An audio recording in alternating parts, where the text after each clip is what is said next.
Let's see some examples of indices. First example आपका question दिया हुआ है 3x raised to the power 4 by raised to the power 3 and इसमें जो first number ये दिया हुआ है, सेकंड ये दिया हुआ है 18x raised to the power 3 by raised to the power 5। तो अब हम इसको सॉल्व कैसे करेंगे?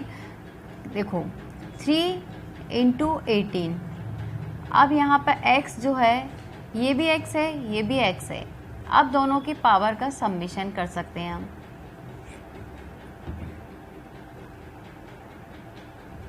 3 18 54 होता है आपका, ठीक है। अब आप देखिए इसको आप क्या लिख सकते हो 7 और इसको आप लिख सकते हो by raised to the power 8, ठीक है। तो ये इसका फाइनल आंसर हो जाएगा। अब सिमिलर इसमें देखिए 3 से 18 कैंसिल हो रहा है, इसलिए मैंने इसको 1/6 लिख दिया है। अब ये जो है आप देखिए इसको मैं ऐसे लिख सकती हूँ,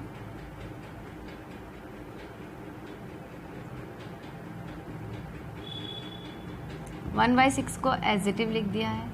ये कैंसिल हो रहा है, यहाँ 3 है यहाँ 4 है, तो x की पावर 4 - 3 हो जाएगा। बाय में क्या हो जाएगा 3 - 5, ठीक है। अब इसको क्या लिख दिया 4 - 3 1 बाय 3 - 5 -5 क्या है, बड़ा है, ग्रेटर है कंपैरेटिवली पॉजिटिव 3 से, तो ये हो जाएगा। अब मैं इसको कैसे लिख सकती हूँ 1/6 x y का होल स्क्वायर, ये आपका आंसर है, ठीक है। ये यहाँ डिनोमिनेटर में लिया गया है, ये माइनस का है, और जब माइनस की चीज़ डिनोमिनेटर में जाएगी न्यूमिनेटर से डिनोमिनेटर में तो पॉजिटिव हो जाती है। अब इस वाले को देखिए, अब मैं यहाँ पे लिख सकती हूँ -2x 2, और यहाँ पे भी इस तरह से भी लिख सकती हूँ, ठीक है। अब मैं इसको ऐसे भी लिख सकती हूँ, देखो आप ये 2 की पावर 3 हो गई, x की पावर 2 और ये इंटू 3, y की पावर 3 और फिर इंटू 3।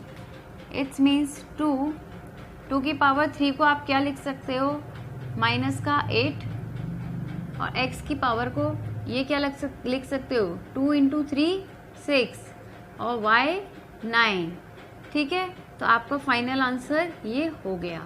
अब आप देखिए इस वाले में मैंने क्या लिखा है, सबसे पहले मैं यहाँ √3 है और वो अंडर रूट में जो है 27 लिखा है, और यहाँ पे जो 3 है √3 है। तो अब मैं इसको ऐसे लिख सकती हूँ, मैंने 27 जो अंदर दिया हुआ है उसको तो सिमिलर लिख के यहाँ 1/3 लिख दिया। इस वाले को मैं ऐसे लिख सकती हूँ रूट हटा के। अब देखो इसको मैंने क्या किया हुआ है 27 को मैं 3 की पावर 3 लिख सकती हूँ, और ये -2 का -2 हो गया, और अगेन ये मेजर ब्रैकेट में 1/3 हो गया। तो अब मैं इसको ऐसे भी लिख सकती हूँ, देखो आप -3 की पावर 2, क्योंकि ये आपका मल्टीप्लाई हो जाएगा, क्या हो जाएगा मल्टीप्लाई, तो मल्टीप्लाई हो जाएगा। तो देखो इससे मैं इसका कर दूँ मैं, तो कैसे लिख सकती हूँ -2 की पावर 3। अब ये 3 से आपका 3 कैंसिल हो जाएगी पावर में, तो क्या बचेगा -2, और -2 को आप क्या लिख सकते हो 1/3 की पावर 2, और देन फाइनल आंसर आ गया 1/9 आंसर। तो ये सारे एग्जाम्पल समझ आए कि जो मैंने अभी आपको प्रॉपर्टीज़ बताई हुई थी वही नॉर्मल प्रॉपर्टीज़ a की पावर m a की power n is equal to a की पावर m प्लस n लगाई हुई है एक जगह, a की पावर m और a की पावर n है, जिसको मैंने a की पावर m माइनस n लगा दिया हुआ है। अब आपके पास देखिए a की पावर -m थी, a की पावर m कर दी हुई है, और अंडर रूट में देखो कोई भी चीज़ होती है वैल्यू, जब आपकी कोई भी वैल्यू है लाइक 2 की पावर 2 है, यहाँ पे अगर कुछ भी नहीं लिखा है तो हम अंडर रूट में क्या मानते हैं इमेजिन करके चलते हैं √2 है, तो इसको हम ऐसे लिख सकते हैं। अगर यहाँ पे आपके √2 पे यहाँ 3 है तो मैं इसको ऐसे लिख सकती हूँ, क्योंकि यहाँ पे जो भी चीज़ लिखी होती है उसको हम इस फॉर्म में रूट हटाते हैं तो लिख देते हैं। यहाँ पे अगर कुछ भी नहीं लिखा होता है तो हम 2 इमेजिन करके चलते हैं, इसलिए इस तरह से। अब आपके इस वाले क्वेश्चन में जो दिया था √27, लेकिन यहाँ पे √3 दिया था, इसीलिए मैंने यहाँ 1/3 आपका लिखा है। और 27 को मैंने पावर में कन्वर्ट कर लिया और कुछ भी नहीं किया है। आपको मैंने बताया था अगर ये है तो आपका ये हो जाता है। तो ये सारी प्रॉपर्टीज़ को मैंने यहाँ अप्लाई किया है और इस तरह से ये सारे क्वेश्चंस को सॉल्व किया है। अब आगे के क्वेश्चन हम अभी देखते हैं। Now let's see the next example. 625 raise to the power -1/2 and इस पे जो पावर है अगेन है -1/4, देन अगेन पावर है 2। अब देखो हम इसको कैसे सॉल्व करेंगे। मैं 625 को क्या लिख सकती हूँ, 5 रेज़ टू द पावर 4।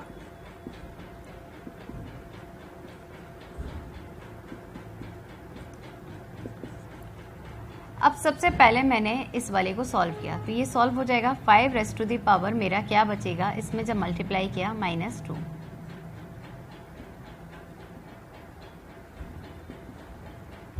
अब अगेन मैंने इसको सॉल्व किया तो क्या हो जाएगा, ये भी कैंसिल हो जाएगा। 5 रेज़ टू द पावर 1/2। अब देखो ये माइनस मिलके आपके माइनस मिलके क्या हो जाता है, पॉजिटिव, इसलिए यहाँ इनका जो मल्टीप्लाई किया तो पॉजिटिव हो गया। फिर मैंने अगेन इसका ये जो 2 है वो यहाँ लिख दिया और इसको फिर अगेन कैंसिल किया तो क्या बच गया मेरा 5। तो देन फाइनली आंसर क्या आएगा आपका इसका 5। नेक्स्ट क्वेश्चन आप देखिए, आपका है 256 की पावर -4 और 4 की जो पावर है अगेन है -3/2। अब मैं सबसे पहले इसको सॉल्व करती हूँ। तो मैंने इसको कैसे ले लिया है, 4 -3/2। अब मैं इसको कैसे लिख सकती हूँ, 2 की पावर 2 -3/2। तो अब ये कैंसिल हो गया तो 2 raise to the power -3 it's means 1/8। ठीक है, अब मैं यहाँ तो 1/8 लिख सकती हूँ, ये माइनस है तो माइनस की जगह माइनस ही लिखना पड़ेगा मुझे। ठीक है, अब 256 को मैं क्या लिख सकती हूँ, 2 रेज़ टू द पावर 8। ठीक है, अब जो 8 से 8 कैंसिल हो गया तो 2 रेज़ टू द पावर -1। अब इट्स मीन्स क्या हो गया, 1/2 आंसर। अब यहाँ आप देखो मैंने कौन कौन सी प्रॉपर्टीज़ फॉलो करी हुई हैं। ज़्यादा कुछ भी नहीं किया हुआ है मैंने। सबसे पहले तो क्या किया हुआ है आपका AM।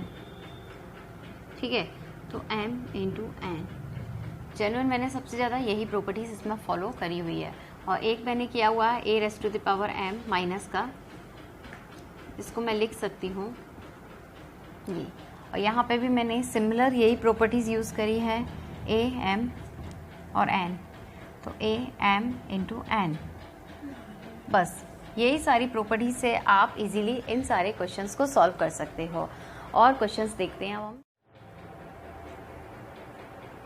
Let's see the next example. 9 raised to the power 1/3 into 27 raised to the power -1/2 और इसके डिनोमिनेटर में दे रखा है 3 raised to the power 1/6 into 3 raised to the power -2/3।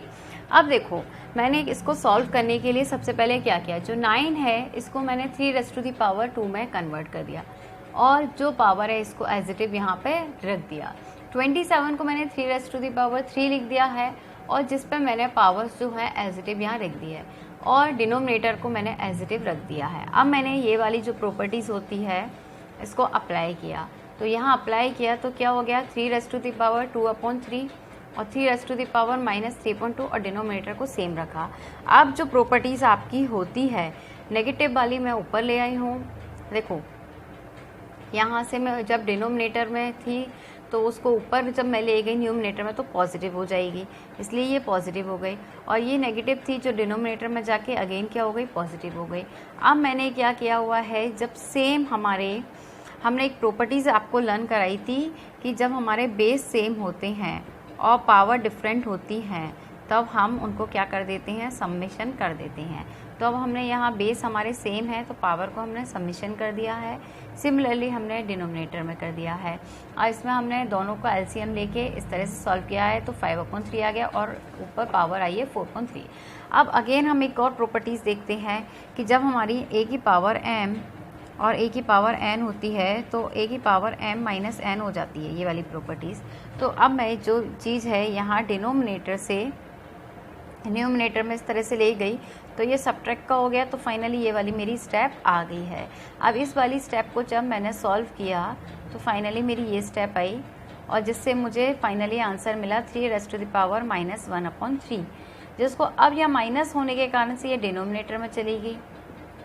ठीक है, अगर आप चाहो तो यहाँ भी आंसर लिख सकते हो, और अगर आप इसको और ज़्यादा फॉर्म चेंज करना चाहते हो तो मैं इसको √3 1/√3 और यहाँ पे जो आपका √3 है इस फॉर्म में भी कन्वर्ट कर सकती हूँ।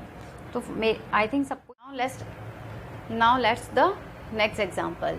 √28, यहाँ अंडर रूट में 4 है, आप देखिए यहाँ √7 है, लेकिन इसका रूट जो है 3 है और इसका रूट 4 है। अब हम इसको कैसे लिख सकते हैं?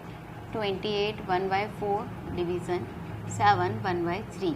अब मैं इसको ऐसे लिखूँगी, लेकिन अभी इसको सॉल्व करने के लिए हम एक काम करते हैं, 1/4 एंड 1/3 का जो LCM ले लेते हैं।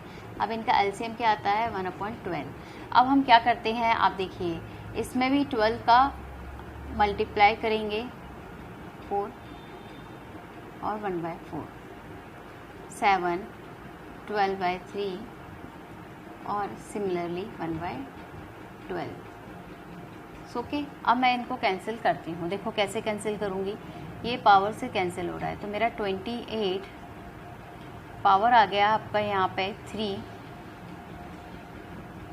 और ये आ गया 7 पावर 4 1/12। अब मैं इसको ऐसे लिख सकती हूँ 28 3 7 पावर 4 और 1/12। और 28 को मैंने एक्सपांड कर दिया है तो ये लिख दिया है, 7 को मैंने ऐसे एक्सपांड कर दिया है, ऐसे लिख दिया। अब देखो आप सारे ये कैंसिल होते हैं तो मैंने इसको कैंसिल कर दिया है। तो क्या हो जाएगा कैंसिल करने के बाद? 4 × 4 × 4 अपॉन 7।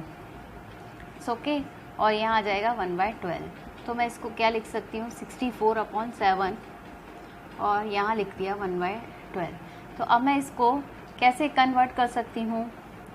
√64/7 और यहाँ √12, इस तरह से आंसर लिख सकती हूँ।